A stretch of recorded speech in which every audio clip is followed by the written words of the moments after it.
Terima kasih kita ucapkan kepada Ibu Desnawati yang telah membuka acara dengan resmi. Baik, kita lanjut ke acara yang kita tunggu-tunggu, yaitu pemaparan materi oleh narasumber hebat kita tentang penerapan budaya positif di sekolah. Dalam hal ini akan disampaikan oleh Ibu Tri Setiani, CGP Angkatan 11 Kota Bukit Tinggi. Kepada Ibu Tri, waktu dan tempat dipersilahkan.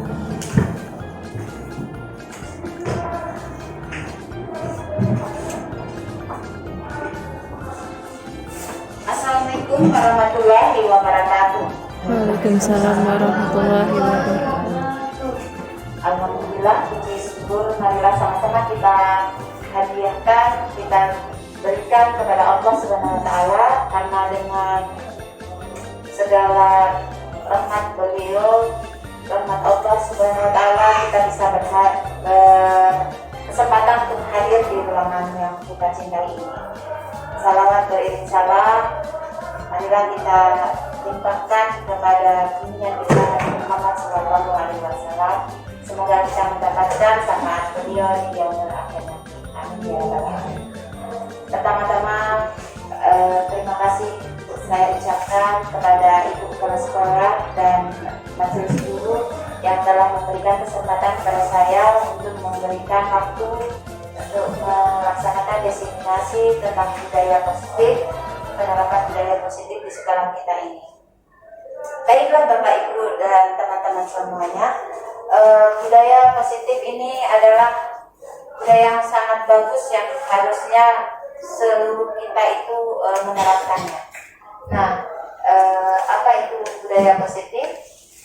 Budaya positif ada beberapa topik yang akan kita bahas hari ini, yaitu yang pertama tentang disiplin positif dan nilai-nilai kebajikan universal, kemudian teori motivasi, hukuman, penghargaan, dan restitusi, kemudian keyakinan kelas, kebutuhan dasar manusia dan dunia berkualitas, restitusi 5 posisi kontrol, dan restitusi dalam segitiga restitusi.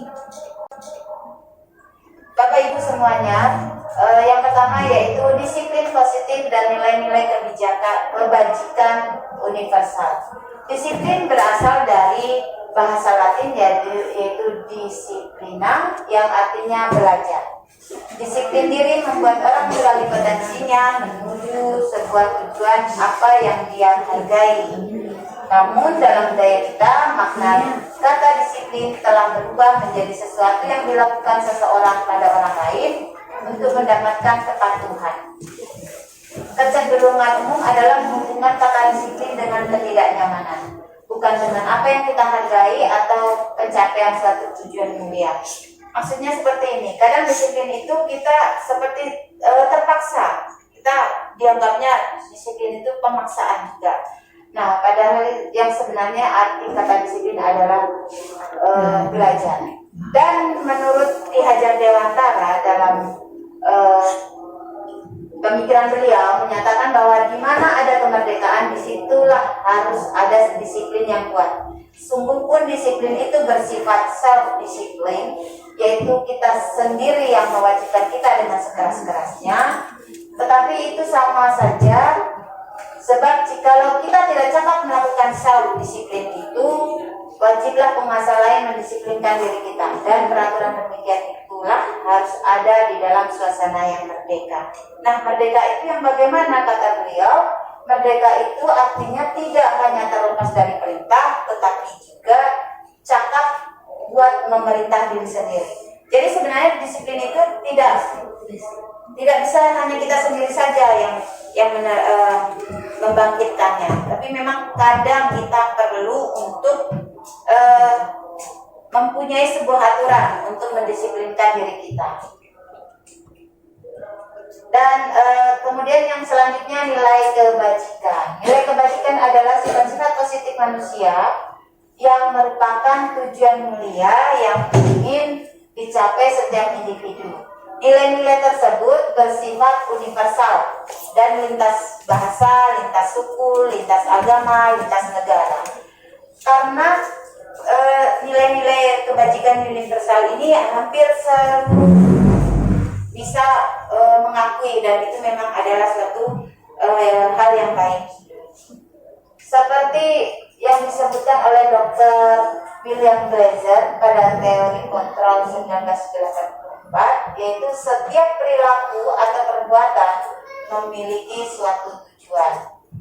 Nah, dengan mengaitkan nilai-nilai kebajikan yang diyakini seseorang, maka motivasi intrinsiknya akan terbangun, sehingga menggerakkan motivasi dari dalam untuk dapat mencapai tujuan mulia yang diinginkan. Seperti yang disebutkan oleh Dian Gosen pada 1998. Maksudnya, sebesar apapun, sekuat apapun peraturan yang ada di luar, tetapi kalau dari diri kita sendiri tidak ada keinginan yang kuat, maka tidak ada gunanya peraturan tersebut. Nilai-nilai kebajikan yang ingin dicapai oleh setiap anak Indonesia kita kenal dengan profil pelajar Pancasila. Dan kita profil pelajar Pancasila itu kita sering menghafalnya dengan nyanyian ya Bapak Ibu ya. Gimana kalau kita nyanyi bersama-sama hari ini? Ya, kita nyanyi bersama ya. Yang Ibu kelas 2 ini yang lebih sering lagunya terdengar sampai ke kami-kami ya. Oke, kita masing-masing bersama nyanyi ya. 1, 2, 3. Belajar Pancasila, beriman dan bertakwa pada Tuhan Yang Esa dan berakhlak mulia, berkebinekaan global, gotong royong mandiri, kreatif dan bernalar kritis. Ya, sekali lagi kita pakai pakai gerakan. Coba Yola di depan tolong sebagai contoh. Gerakannya kita bersama-sama. Oke, biar nggak nanti kita ya. 1, 2, 3. Ayo ketik.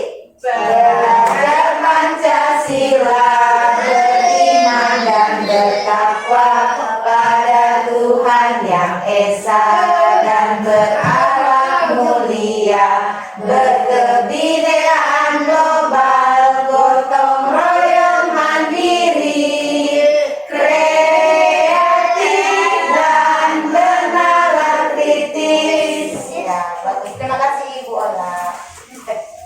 Oke, jadi kebajikan yang universal tadi, salah satunya di Indonesia itu sudah dirangkum dalam profil pelajar Pancasila yang kita gaungkan dalam kurikulum merdeka yang kita laksanakan. Nah, nilai-nilai kebajikan itu bermacam-macam, Bapak Ibu.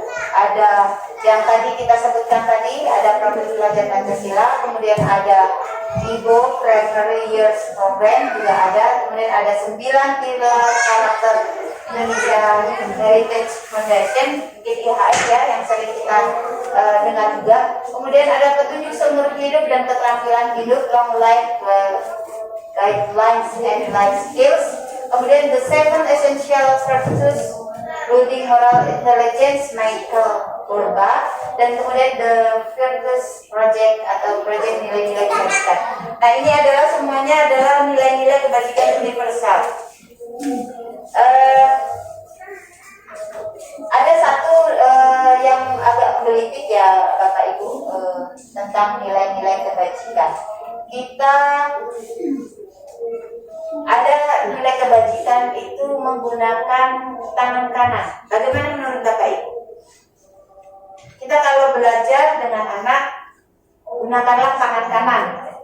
Padahal kalau di luar negeri, bagaimana penggunaan tangan kanan dengan tangan kiri?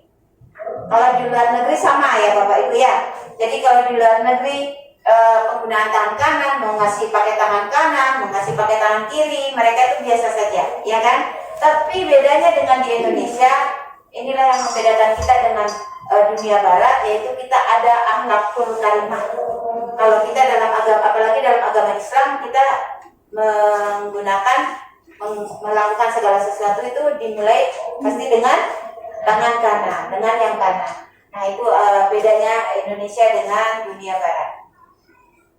Kemudian yang kedua yaitu tentang teori motivasi, hukuman dan penghargaan dan restitusi. Teori motivasi perilaku manusia. Yang pertama, untuk menghindari ketidaknyamanan atau untuk tidak mendapatkan hukuman. Jadi seseorang melakukan sesuatu supaya tidak mendapatkan hukuman atau dia supaya tidak nyaman, supaya dia dirinya nyaman. Apa contohnya? Misalnya hari Senin upacara, pakaiannya harus lengkap semuanya. Nah, dia melakukan pakaian yang lengkap itu supaya apa? Supaya dia tidak dipisahkan barisannya di barisan anak-anak yang tidak lengkap. Nah itu, dan itu pun masih motivasinya masih eksternal. Kemudian yang kedua, untuk mendapatkan imbalan dari orang lain atau institusi. Apa yang akan saya dapatkan apabila saya melakukannya? Contohnya anak-anak yang datangnya pagi. Dan ini memang masih saya lakukan, yaitu di kelas saya sendiri, di kelas 1, bahwa 5 orang yang datang pertama 1 sampai 5 itu mendapatkan penghargaan atau imbalan, yaitu bintang. Jadi anak-anak Butris itu kalau dari nomor 1 sampai nomor 5 itu setiap harinya akan mendapatkan bintang, dan itu akan disimpan berapa buah bintang dia yang dapatkan. Nah, ini juga sebenarnya masih kurang efektif karena ini adalah motivasinya masih eksternal. Jadi kemarin sudah Butris cobakan untuk mengurangi sedikit demi sedikit tentang imbalan-imbalan ini. Jadi disampaikan lagi kepada anak-anak Butris, bintang ibu habis hari ini.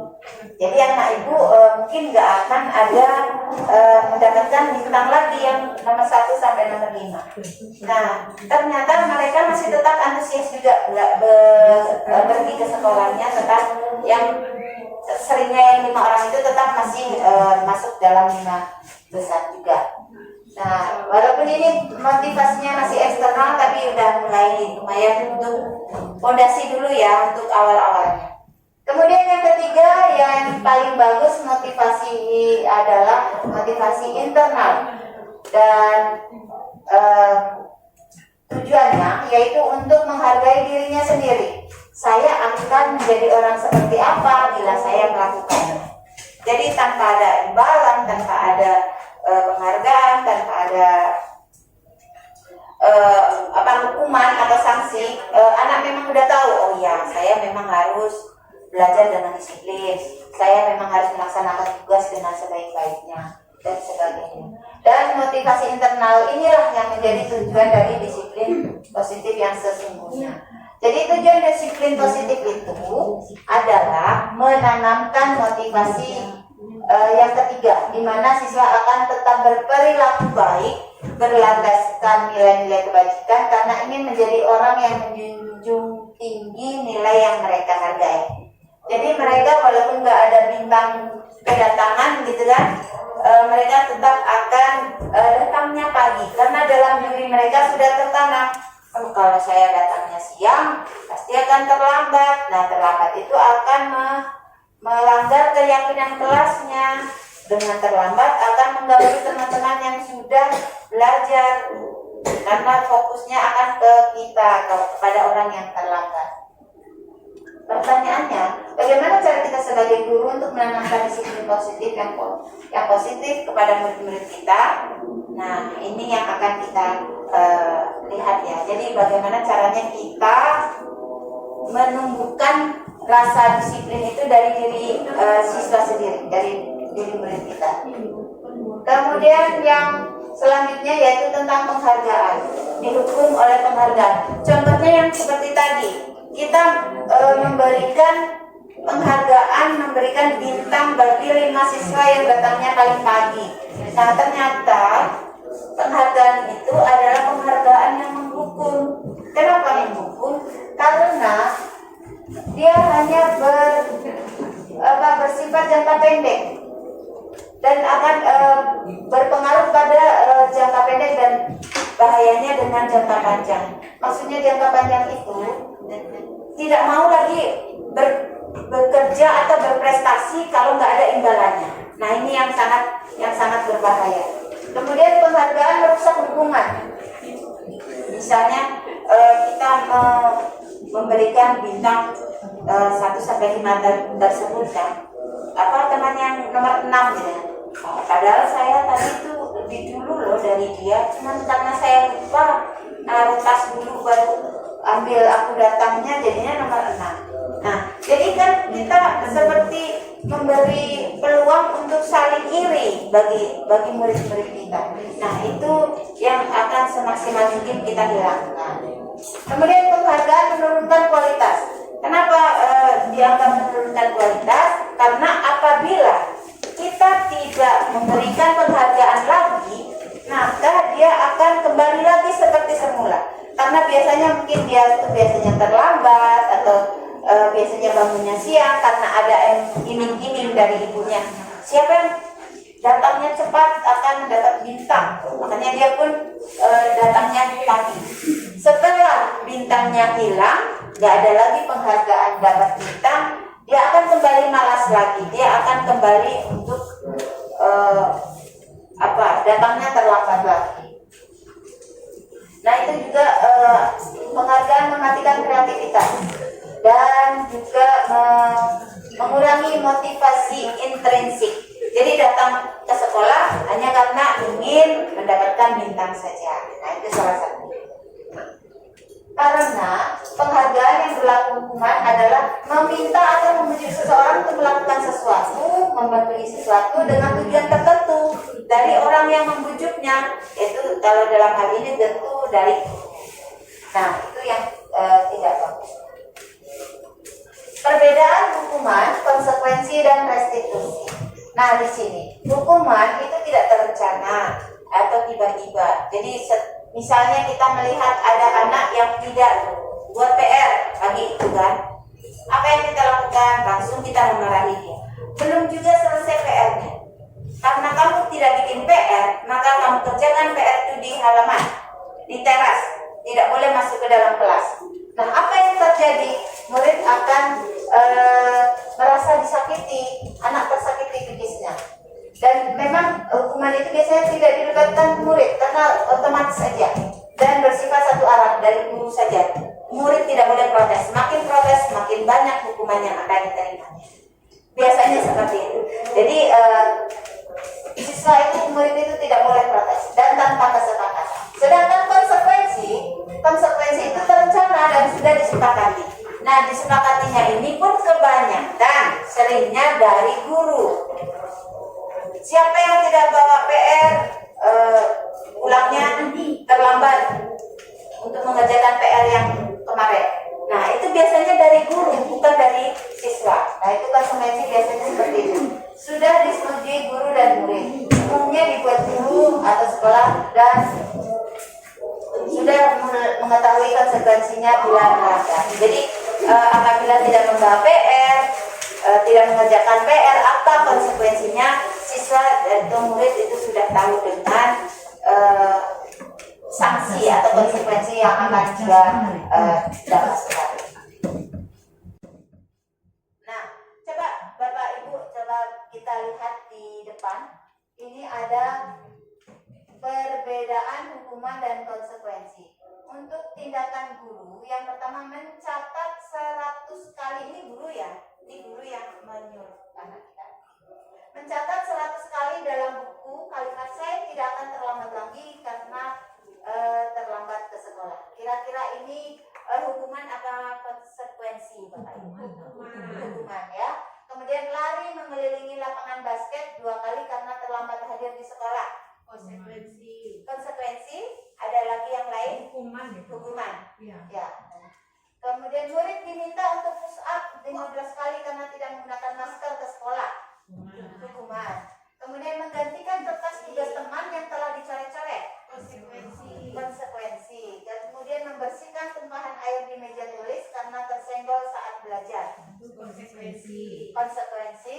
Kemudian murid disuruh untuk tidak mengenakan sepatu seharian di sekolah karena tidak mengenakan sepatu hitam. Hukuman. Kemudian lari mengelilingi lapangan basket 2 kali karena menit untuk pelajaran PJOK.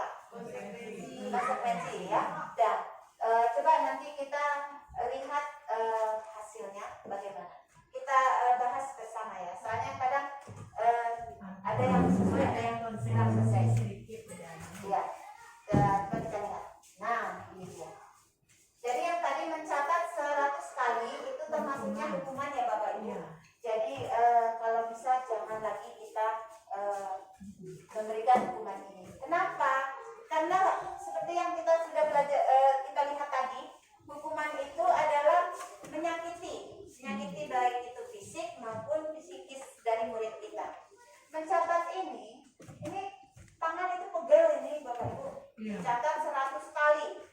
Nah, selain pegel, berarti kan fisiknya juga kena kan, psikisnya juga kena juga. Kenapa? Karena temannya udah pulang, dia masih mencatat, belum selesai. Kadang tidak hanya murid yang kena, gurunya juga kena. Karena kita pasti harus menunggunya juga kan, kita juga yang kena. Kalau kita tinggalin aja tambah 2 nanti kita yang namanya kan, kita yang telah berbuat salah. Nah, ini adalah hukuman. Kemudian lari mengelilingi lapangan basket 2 kali karena terlambat hadir di sekolah, ini hukuman. Nah, tadi ada yang menyebutkan konsekuensi ya. Kira-kira kenapa itu Ibu? Mungkin karena ini lari ini dianggap olahraga gitu. Kalau kita sudah membuat kesepakatannya, yang hukuman ini bisa jadi konsekuensi. Kalau kita sudah sepakat, sudah ada kesepakatan. Tapi kalau tidak ada kesepakatan seperti yang disampaikan tadi, hukuman itu hanya spontan, tiba-tiba saja, tanpa memberitahu ke siswa. Nah, itu yang hukuman.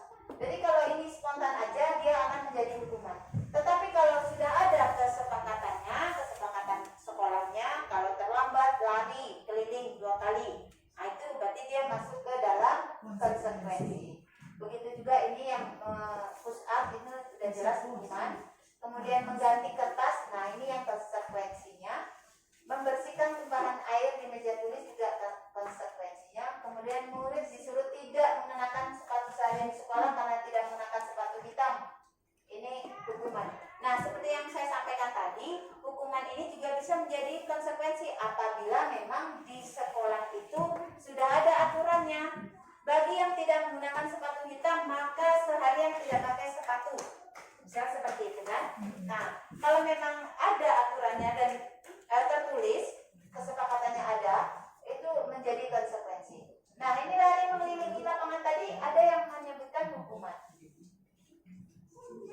Di sini terlihat untuk pelajaran PJOK. Jadi mungkin dalam kesepakatan kelasnya PJOK itu, siapa yang tidak membawa air minum, misalnya kan membawa tumbler, tidak boleh ikut. Kemudian siapa yang tidak datang tepat waktu, maka lari 2 kali keliling lapangan. Nah, itu kalau misalnya dia masuk ke dalam kesepakatan kelas, maka dia masuk ke dalam konsekuensi. Baiklah, ini perbedaan hukuman dan konsekuensi Bapak Ibu. Kalau dalam hukuman, sesuatu yang menyakitkan harus terjadi. Karena hukuman itu biasanya menyakitkan dan pasti akan menyakitkan. Membuat anak tersakiti, yaitu sakit fisik maupun sakit hatinya, dan dalam jangka waktu lama. Kalau konsekuensi, sesuatu harus terjadi juga, sama-sama harus terjadi, tapi tidak menyakiti, tidak menyakitkan bagi siswanya. Karena dia tahu itu akibat dari kelalaian dia, akibat dia tidak mematuhi aturan. Membuat anak merasa tidak nyaman dalam jangka waktu pendek. Seperti yang tadi, misalnya apa tadi, menumpahkan air di meja. Dia kan konsekuensinya ngepel lantai, dengan itu jadinya tidak nyaman, mereka anak jadi ngepel lantai dulu baru pulang atau bagaimana. Nah, itu hanya jangka waktu tertentu saja dan tidak akan membuat anak sakit hati karena memang itu kesepakatan yang sudah disepakati bersama. Kemudian dengan adanya hukuman, anak menjadi benci kedisiplinan. Kemudian kalau konsekuensi, anak menghargai disiplin. Kemudian hukuman itu paksaan dan konsekuensi itu stimulus tanggapan. Jadi ada bedanya. Mendorong anak menjadi menyakiti diri sendiri.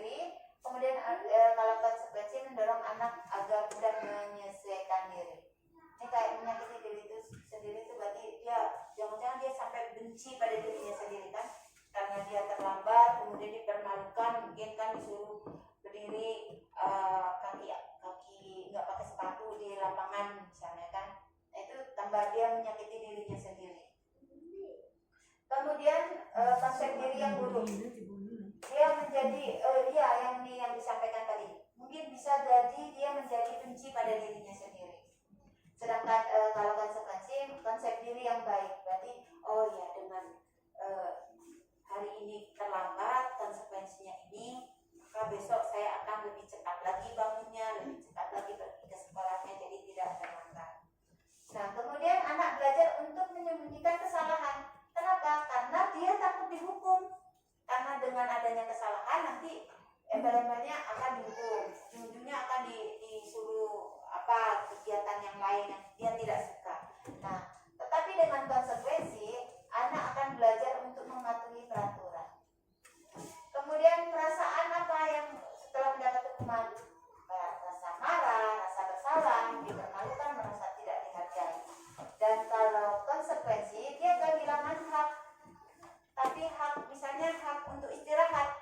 Kalau sudah ada kesepakatan siapa yang terlambat 10 menit, maka istirahatnya pun dikurangi 10 menit. Misalnya ada kesepakatan seperti itu. Maka dia hak untuk istirahatnya berkurang. Dibuat tidak nyaman, kemudian diasingkan untuk sementara. Nah, yang selanjutnya adalah restitusi. Apa itu restitusi? Restitusi adalah proses menciptakan kondisi bagi murid untuk memperbaiki kesalahan mereka, sehingga mereka bisa kembali pada kelompok mereka dengan karakter yang lebih kuat. Jadi restitusi itu setelah tahu dengan kesalahannya, dia akan menyadari bahwa yang dibuatnya itu salah, kemudian dia akan memberikan solusi, mencari solusi sendiri. Restitusi juga merupakan proses kolaboratif yang mengajarkan murid untuk mencari solusi untuk masalah mereka. Nah, ini dia. Dan membantu murid berpikir tentang orang seperti apa yang mereka inginkan menjadi orang yang bagaimana setelah kejadian itu dan bagaimana dia harus memperlakukan orang lain. Nah, ini seperti yang telah disampaikan oleh dosen tahun 2004. Nah, di sini ada identitas gagal dan identitas sukses. Identitas gagal itu dengan hukumannya dan negatif dia. Kalau konsekuensi itu netral dan restitusi itu positif. Dan ini semuanya adalah disiplin. Dan disiplin positif ini yang ini ya.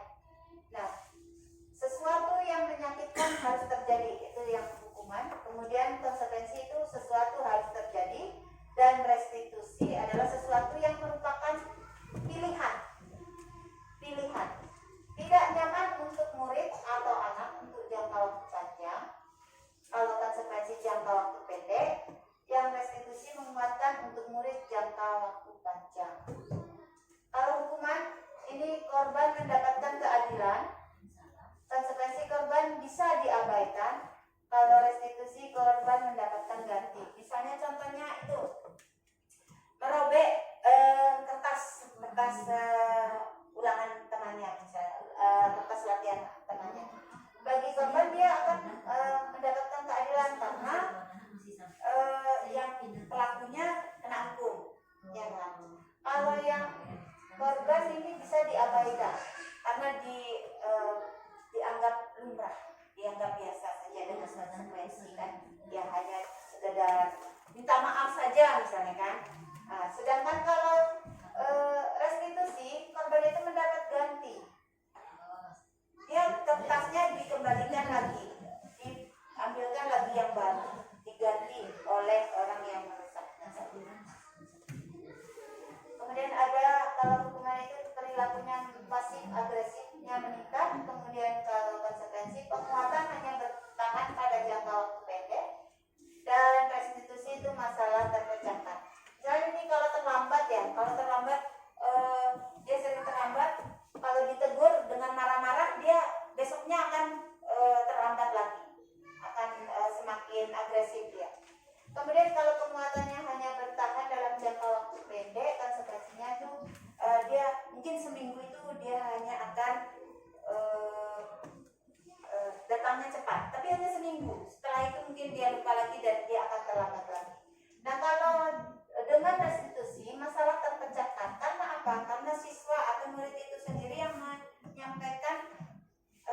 bagaimana caranya supaya tidak terlambat. Jadi dari dirinya sendiri solusi yang diberikan.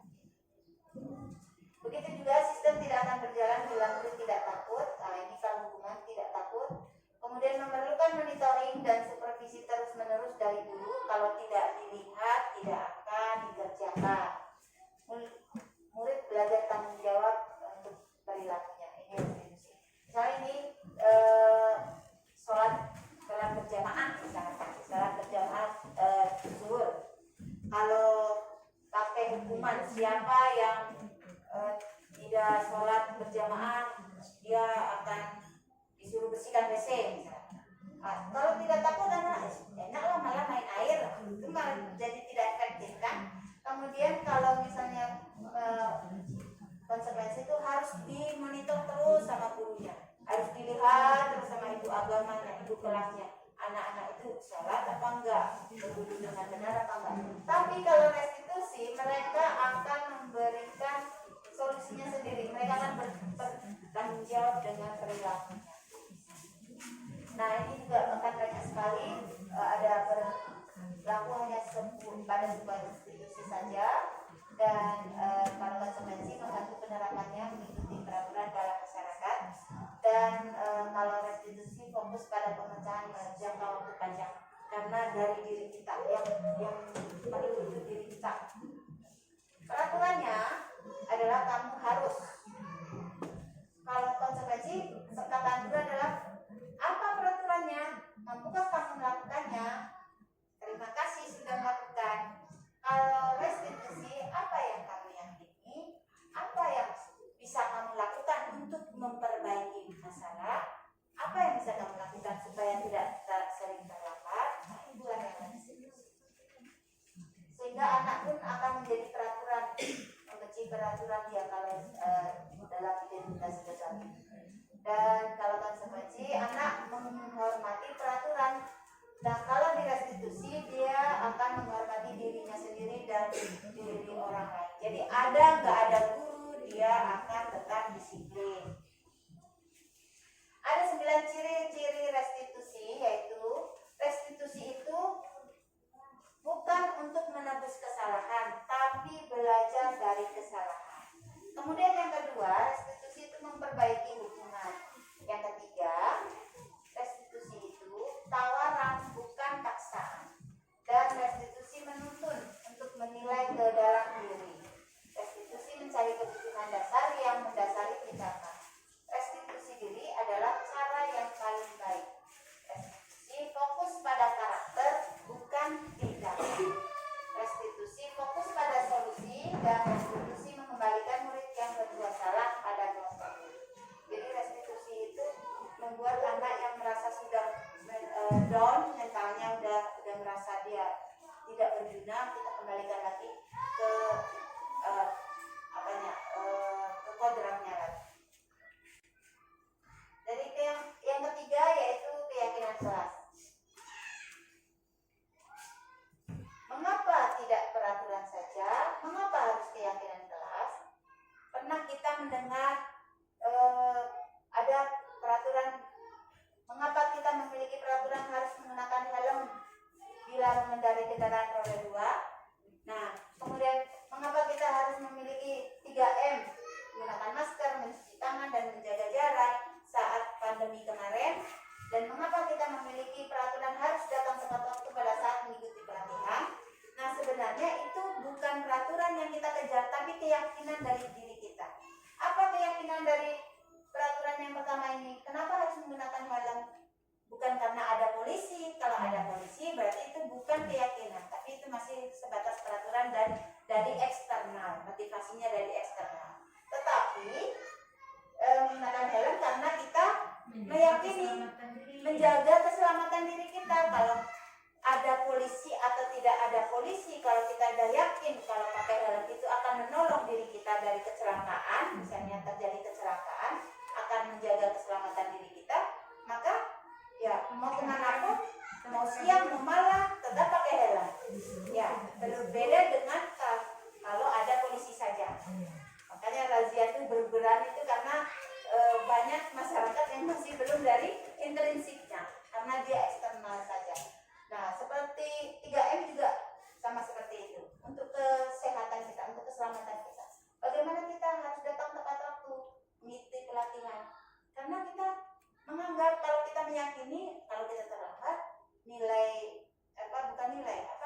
ilmu yang kita dapatkan tidak utuh, tidak lengkap karena terlambat. Nah, di sini bisa kita lihat ada peraturan, contoh-contoh peraturan, dan ini keyakinan kelas. Nah, keyakinan kelas ini diambil dari nilai-nilai kebajikan yang universal tadi. Nilai-nilai kebajikan universal tadi. Selalu kembalikan buku pada tempatnya. Kemudian dilarang mengganggu orang lain. Hadir tepat waktu atau 15 menit sebelum pembelajaran. Dilarang melakukan kekerasan. Dilarang menggunakan narkoba. Bergantian atau menunggu giliran. Menggunakan masker. Jangan berlari di kelas atau di koridor. Nah, ini adalah peraturannya. Nah, keyakinan kelas itu diambil dari nilai kebajikannya, yaitu ini dia. Nilai-nilai kebajikan yang telah disebutkan tadi. Tanggung jawab, menghormati orang lain, berkomitmen, keselamatan, kesehatan, dan keamanan. Jadi keyakinan kelas inilah yang harusnya kita wujudkan pada peserta didik kita, pada murid-murid kita. Pembentukan keyakinan sekolah bersifat lebih abstrak daripada peraturan dan yang lebih rinci dan konkret. Keyakinan kelas berupa pernyataan-pernyataan universal. Ini yang tadi disebutkan, yaitu tentang kebajikan universal. Pernyataan keyakinan kelas senantiasa dibuat dalam bentuk positif. Keyakinan kelas hendaknya tidak terlalu banyak sehingga mudah untuk diingat dan dipahami oleh seluruh warga kelas. Keyakinan kelas sebaiknya sesuatu yang dapat diterapkan di lingkungan tersebut. Jadi jangan yang terlalu tinggi, tapi misalnya keyakinan kelasnya kita dengan kesamaan, misalnya sepatu harus hitam semuanya, seragam semuanya. Kalau memang bisa, oke, nggak apa-apa. Tapi kalau memang susah dengan keberagaman yang ada, ya jangan diterapkan yang terlalu bisa untuk dilaksanakan di kelas kita. Kemudian keyakinan kelas lewat semua warga kelas hendaknya ikut berkontribusi dalam pembuatan keyakinan kelas lewat kegiatan surat pendapat. Nah, di sekolah kita alhamdulillah ini sudah dilaksanakan oleh hampir seluruh kelas yang ada, dan kita melibatkan siswa dalam membuat keyakinan kelas. Bersedia meninjau kembali keyakinan kelas dari waktu ke waktu. Kalau misalnya ada keyakinan kelas yang sudah tidak terlalu efektif, bisa kita ganti dengan yang lain.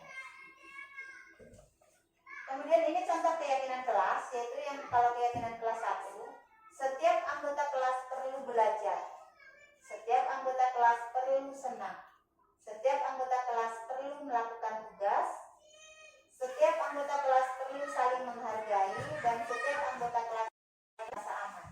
Ini bisa untuk kelas 1, 2, 3 karena yang simpel, dan nanti bisa dijabarkan, yang ini nanti dijabarkan. Misalnya yang boleh apa, yang tidak boleh nanti apa, harus bagaimana, nanti dijabarkan ini waktu kita membuat kesepakatan kelas atau keyakinan kelas tersebut. Kemudian keyakinan kelas 5 selalu bersifat positif, senantiasa menjadi diri terbaik, percaya dan menghormati orang lain serta barang miliknya, berkomitmen terhadap setiap tugas, dan senantiasa membantu.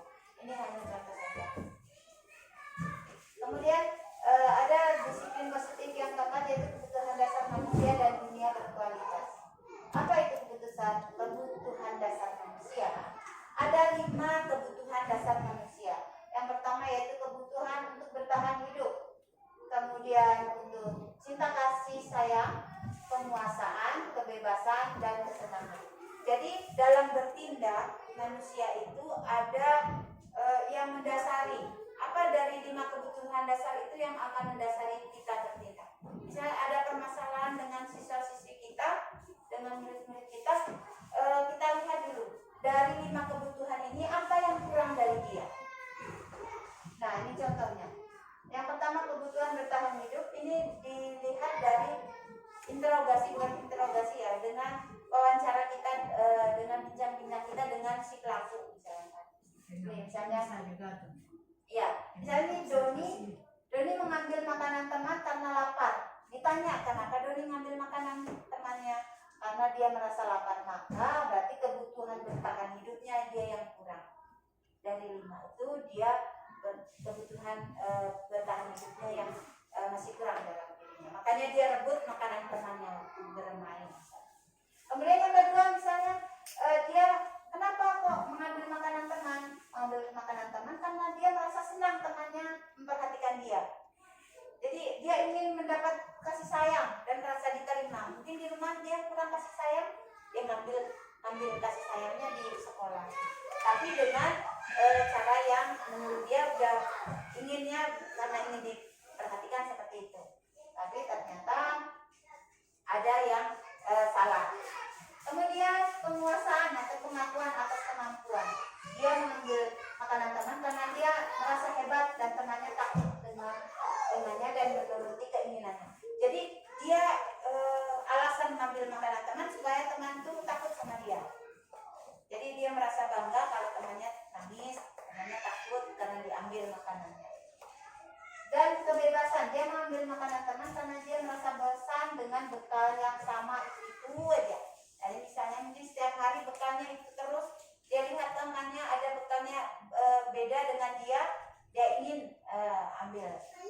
Kemudian yang kelima, kesenangan. Dia hanya iseng saja mengambil. Melihat temannya ketakutan, melihat temannya nangis, dia merasa senang. Jadi antara kesenangan dengan kasih sayang ini hampir sama ya. Dia ingin diperhatikan, kalau yang kesenangan itu iseng aja, suka aja, dia jahil aja, usil dia. Mungkin seperti itu. Nah, dunia berkualitas. Dunia berkualitas adalah tempat khusus dalam pikiran kita masing-masing. Tempat kita menyimpan gambaran representasi dari semua yang diinginkan. Bisa berisi orang-orang, hal terbaik dalam hidup yang membuat kita merasa bahagia dan terpenuhi kebutuhan dasar kita. Jadi dunia berkualitas itu semua hal-hal yang positif yang kita impikan, yang kita inginkan ada di pikiran kita masing-masing.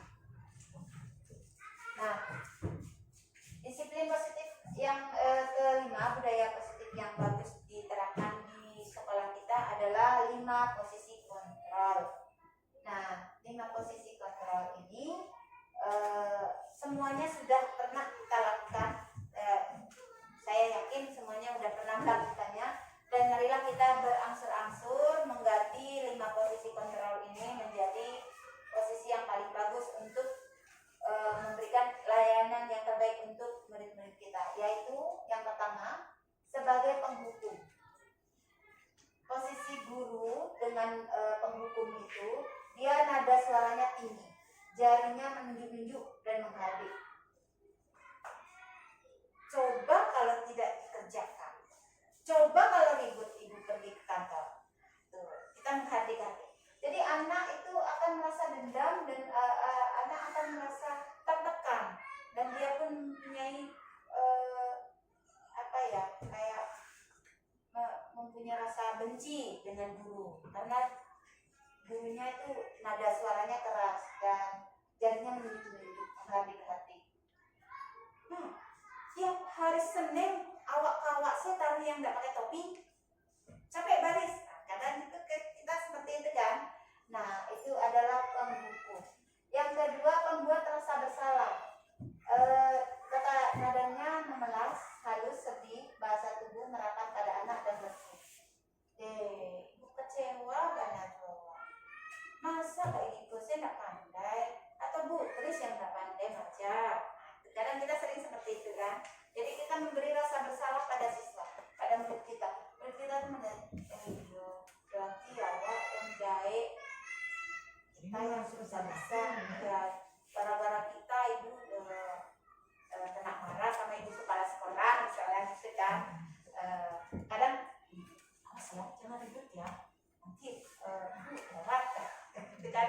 Kadang kita secara otomatis kadang kita tidak sadar melontarkan itu.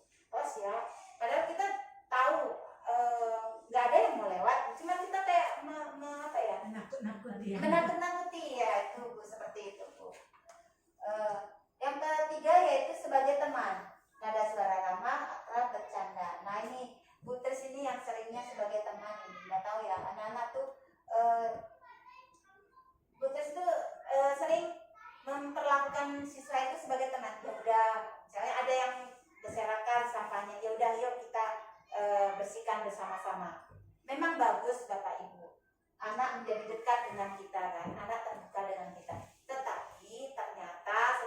belajar ini, anak menjadi ketergantungan dengan kita.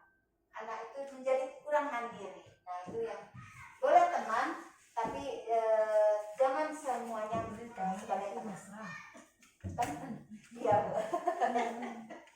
Oke, yang keempat yaitu posisi pemantau. Sanksi dan konsekuensinya apa? Nada suaranya datar, bahasa tubuh formal, dan murid memahami konsekuensi yang harus dijalankan setelah melanggar aturan. Nah, anak ibu udah tahu kan? Karena tidak lengkap maka barisannya di sana. Nah, jadi kita nada suara itu sangat berpengaruh, Bapak Ibu. Yang kelima adalah posisi manajer. Nah, posisi manajer ini adalah posisi yang paling bagus sebagai seorang guru. Karena apa? Karena dalam posisi manajer itu kita akan lebih banyak bertanya dan bertanya terus kepada siswa dan anak yang akan menjawab pertanyaan-pertanyaan itu. Jadi murid kita yang akan memberikan solusi atas kesalahan yang telah dia perbuat. Apa rencana kamu untuk memperbaiki hal ini? Misalnya sering terlambat kan? Apa kira-kira solusi dari anak ibu supaya besoknya tidak terlambat lagi? Bangun lebih cepat ibu, ya mungkin seperti itu kan? Kemudian kita akan tanya lagi, supaya bangun lebih cepat, apa yang kira-kira bisa anak ibu lakukan? Pasang alarm bu, misalnya seperti itu. Atau kalau nggak ada alarm, minta tolong mama bangunin, misalnya seperti itu. Jadi siswa atau anak kita yang memberikan solusinya sendiri. Kemudian yang selanjutnya yaitu segitiga restitusi. Nah, segitiga restitusi itu salah satu dari implementasi dari disiplin positif yang bagus sekali, karena dari siswa akan keluar solusinya sendiri atas kesalahan dia. Yang pertama yaitu segitiga restitusi itu kita harus menstabilkan identitasnya dia dulu. Kalau ada anak yang berbuat salah, misalnya tengkar atau bagaimana, kita stabilkan dulu identitasnya mereka. Mereka tuh pasti kalau bertengkar berdua itu udah sama-sama emosi kan. Jadi kita akan stabilkan dulu identitasnya. Setiap orang pasti pernah melakukan kesalahan. Bapak Ibu juga mungkin dulu udah pernah bertengkar juga sama teman. Kamu bukan satu-satunya yang pernah melakukan ini. Jadi dengan kita menstabilkan identitasnya kembali, otomatis emosinya juga mulai mereda dan kita bisa menanyakan kenapa dia berbuat salah seperti itu. Nah, disinilah validasi tindakan yang salah itu. Tentu ada alasan kenapa kamu berbuat seperti ini. Adakah yang lebih efektif untuk mendapatkan apa yang kamu inginkan? Nah, kenapa dia berbuat salah? Karena yang 5 kebutuhan dasar tadi ada satu yang tidak terpenuhi. Misalnya anak-anak meribut di kelas, berarti apa ya yang tidak terpenuhi dari anak-anak kita? Oh iya, mungkin dia kurang kasih sayang dan perhatian, jadi dia ingin membuat kegaduhan, jadi orang tertarik ke dia, perhatian semuanya ke dia lagi. Nah, itu salah satu di sini tindakannya, yaitu untuk validasi tindakan yang salah, validasi kebutuhan apa yang mereka perlukan. Kemudian setelah itu kita akan menanyakan keyakinan. Nah, keyakinan ini kita hubungkan dengan kesepakatan kelas yang sudah kita sepakati bersama. Keyakinan kelas apa yang telah kita sepakati? Misalnya semua orang harus belajar. Kesepakatannya, misalnya keyakinan kelasnya itu. Nah, apabila dia membuat kegaduhan atau membuat kericuhan dalam kelas, berarti apa yang dilanggar? Keyakinan kelas apa yang dilanggar?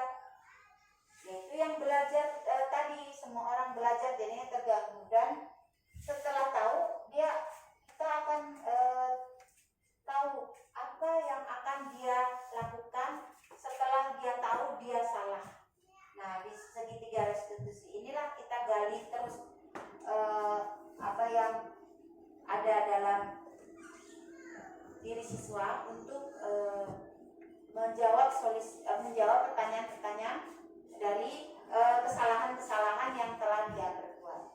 Jadi di dalam stabilkan identitas, untuk membuat anak merasa gagal karena suatu berbuat salah menjadi positif kembali. Dia merasa dirinya salah, merasa dirinya berbuat tidak sesuai aturan, maka guru menstabilkan dengan perkataan-perkataan yang ini. Dan Bapak Ibu, saya percaya ini masih jarang kita lakukan. Bukan hal yang lazim ya kita berbicara seperti ini. Tetapi alangkah baiknya setelah ini kita akan sering saja mengatakan ini. Kalau ada yang berbuat salah, kemudian kita stabilkan identitasnya dengan perkataan-perkataan saya seperti ini. Bapak Ibu juga pernah buat salah, Bapak Ibu juga pernah bertengkar, Bapak Ibu juga pernah tidak membuat PR.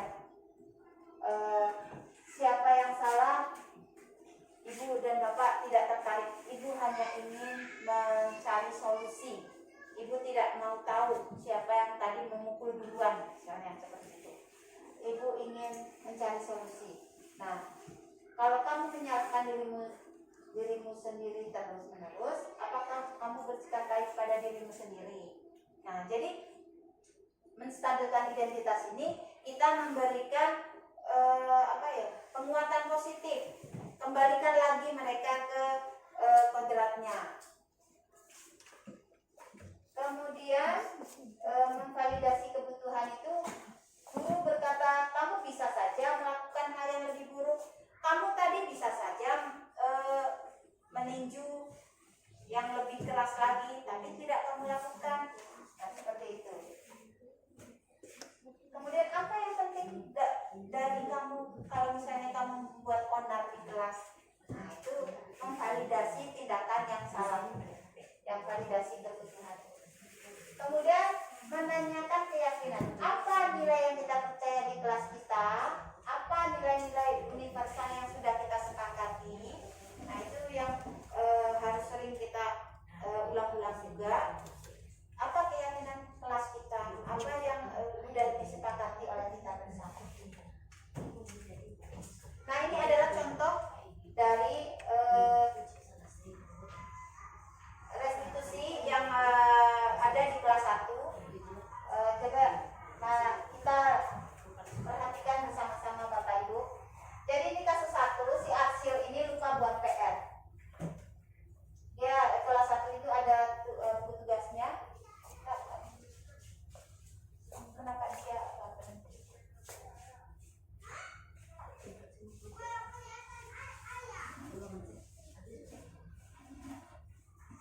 Nah, ini Arsil dia lupa membuat PR, Bapak Ibu. Nah,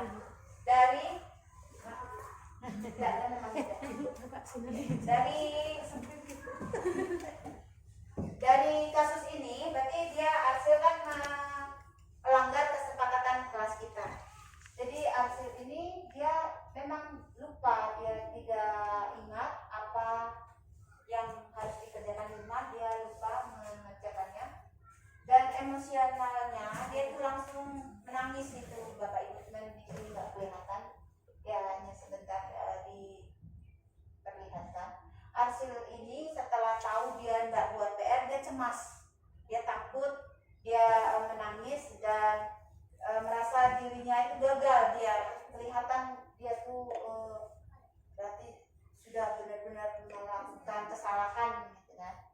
Nah, di tahap yang kedua, di sini nanti akan ada penerapan segitiga restitusinya, yaitu kita masuk ke dunia mereka.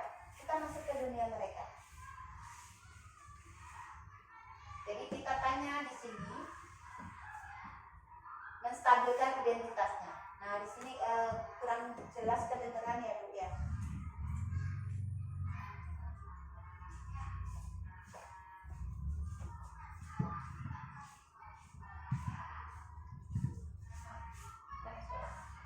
Bisa SD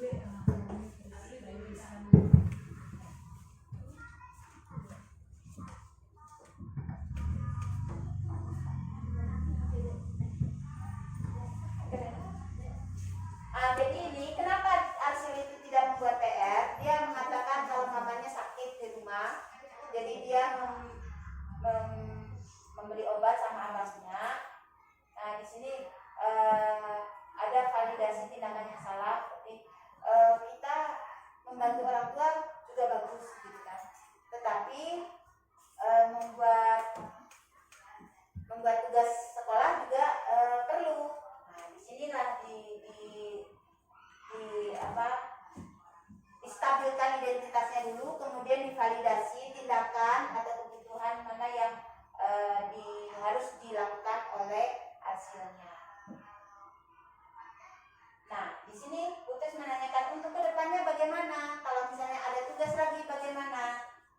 Di sini menanyakan keyakinan kelas yang sudah disepakati dan dia akan memberikan solusinya sendiri. Nah, siapa yang akan mengingatkan Arsil apabila Arsil itu lupa membuat tugas? Nah, di sini anak yang menyebutkan sendiri.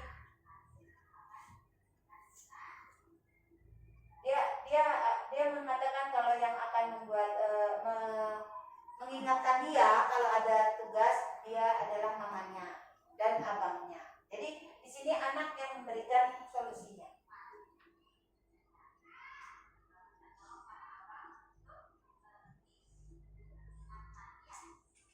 Nah, ya, jadi dari sini kemudian meyakinkan kalau anak itu berbuat salah itu biasa, tidak membuat PR itu biasa, bukan hal yang harus dihindari, harus ditakuti, harus membuat dirinya itu terpuruk. Nah, jadi di sini dia memberikan sendiri ya solusinya. Kalau ada tugas dari sekolah, dia akan dibawa ke sekolah yang sudah dikerjakan. Nah, dia sendiri yang menyebutkan. Nah, kemudian setelah penerapan segitiga restitusi ini, Putri juga minta umpan balik dari dia. Jadi kita kalau ada penerapan, kita refleksikan bagaimana umpan baliknya dari siswa kita. Nah, ini dia umpan baliknya. Jadi kita kembalikan identitas dia dulu supaya dia merasa positif kembali, dia merasa percaya diri lagi.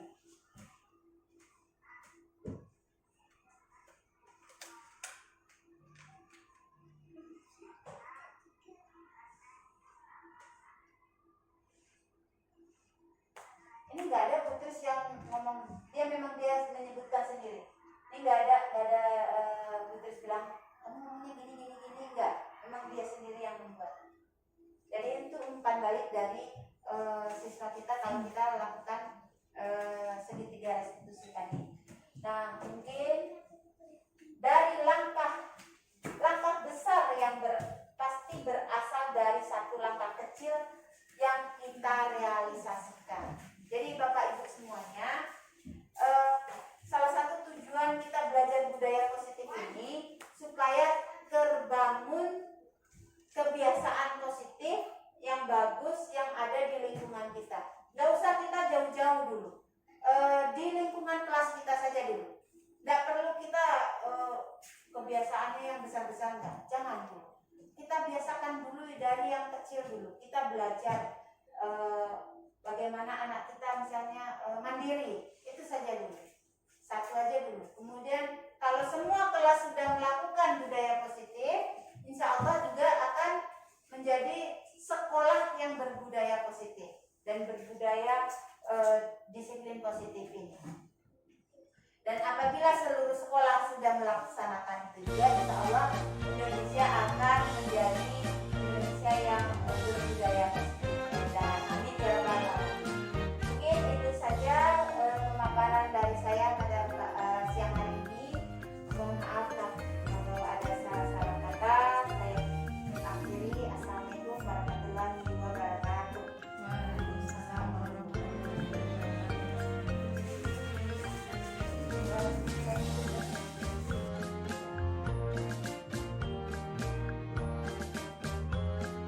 Setelah saya mengikuti desiminasi yang dilakukan oleh Ibu Tri Septiani selaku CGP Angkatan 11 Kota Bukit Tinggi, banyak sekali ilmu yang saya peroleh dan tentu disiplin positif sangat menambah wawasan saya, sehingga saya dapat menerapkannya di dalam kelas tempat saya mengajar.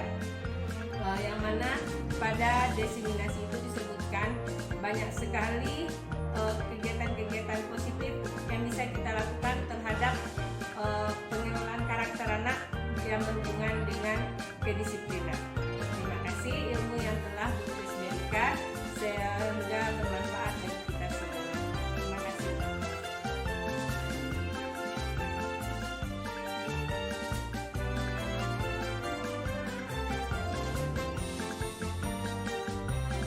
Anak-anak Ibu, kita hari ini akan membuat kesepakatan kelas. Apa itu kesepakatan kelas? Yaitu kata-kata atau perbuatan yang kita sepakati bersama agar kelas kita menjadi nyaman. Nah, supaya kelas kita menjadi nyaman, apa yang harusnya anak Ibu lakukan? Duduk rapi. Bagus, Ibu tulis ini ya. Duduk rapi.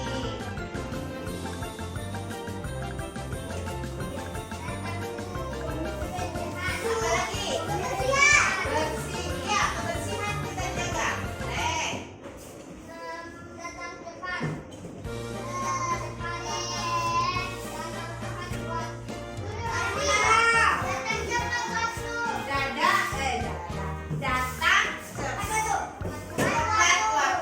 ya.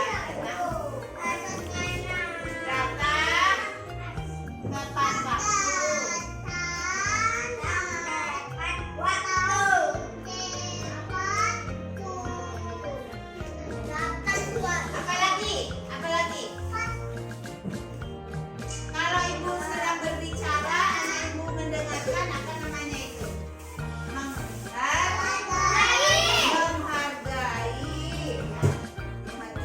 ya.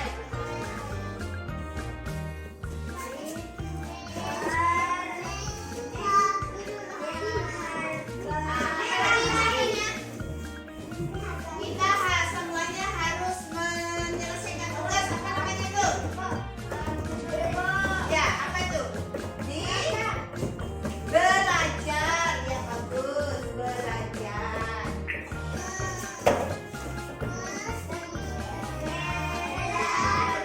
Apalagi?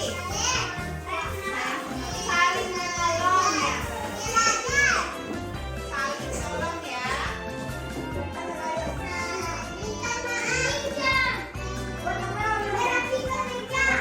Merapikan meja banyak sekali. Nah, sekarang Bu Kris kasih kertas. Boleh nanti dituliskan di sini. Anak Ibu menuliskan di dalam kertas ini. Satu saja, pilih salah satu atau boleh yang lainnya juga boleh. Tuh, keluarkan pensilnya dulu semua. Udah pensilnya.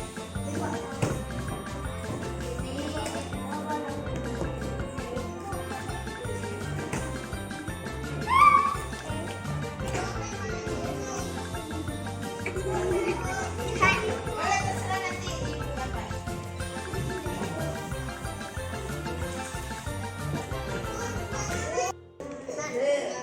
Buat B. Belajar boleh. Duduk rapi. Menghargai. Saling tolong. Belajar. Belajar aku udah siap. Siapa yang mau gue bantuin? Nggak ada orang.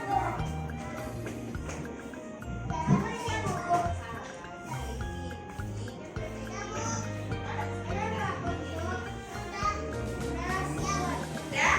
Nah, anak Ibu, sekarang kita akan menyetujui dari keyakinan kelas kita, yaitu pertama fokus dalam belajar, datang tepat waktu, belajar dengan baik, menghargai, dan duduk rapi serta saling tolong ya.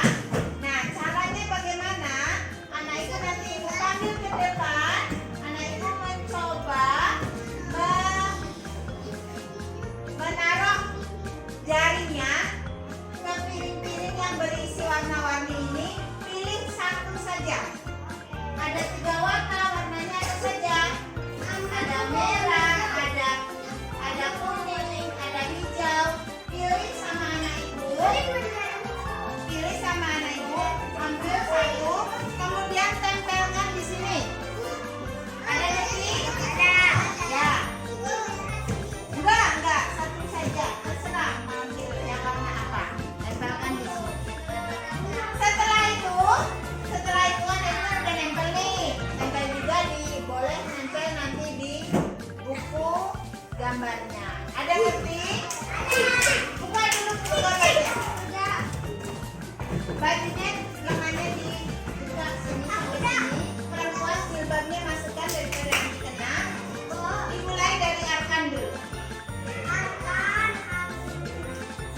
Nah, tempelkan gambarnya ke buku gambarnya. Arsila. Nggak boleh. Jangan dimajukan. Nah, Iya. Aku pilih warna merah, mata merah. nih, bagus. Ya.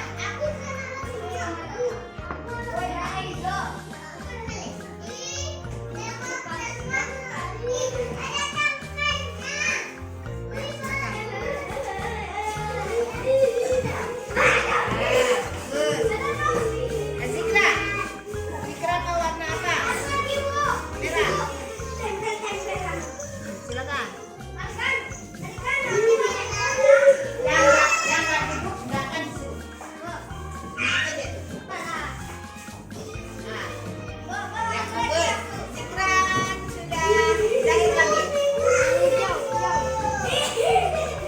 Zikra.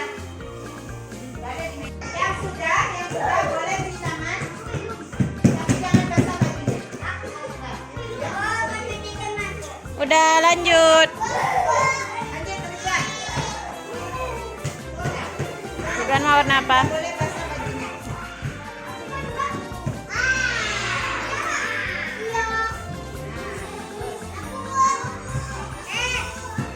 Aira.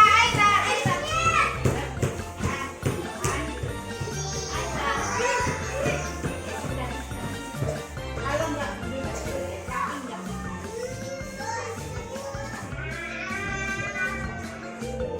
udah.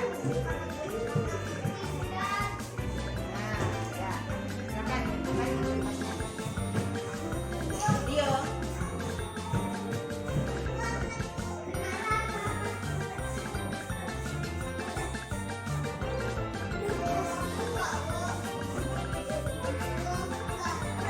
Udah. Aman.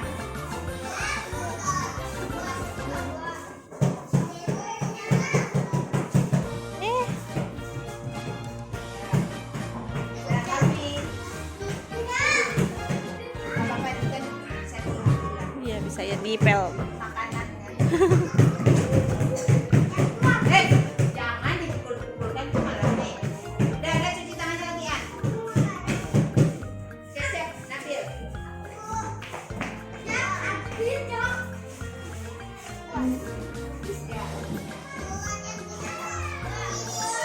Air dulu. Nah. Ya.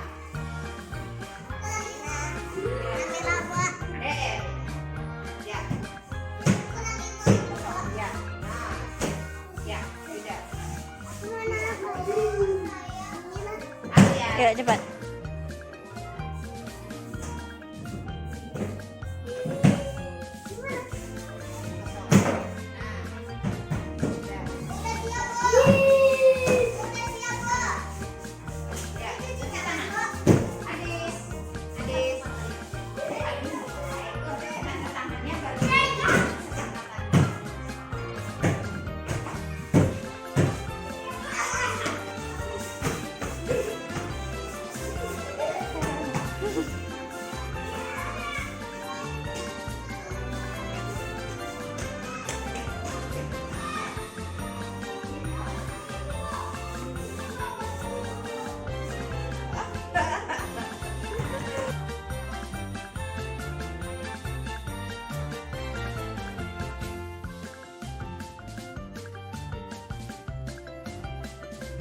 Hasil senang karena buat lihat kelas.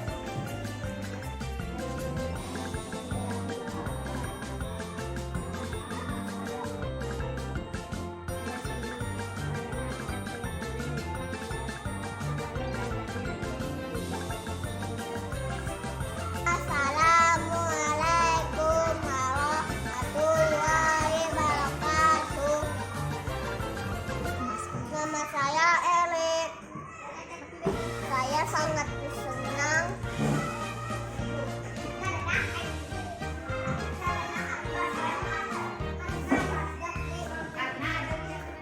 karena ada kelas. Saya sangat senang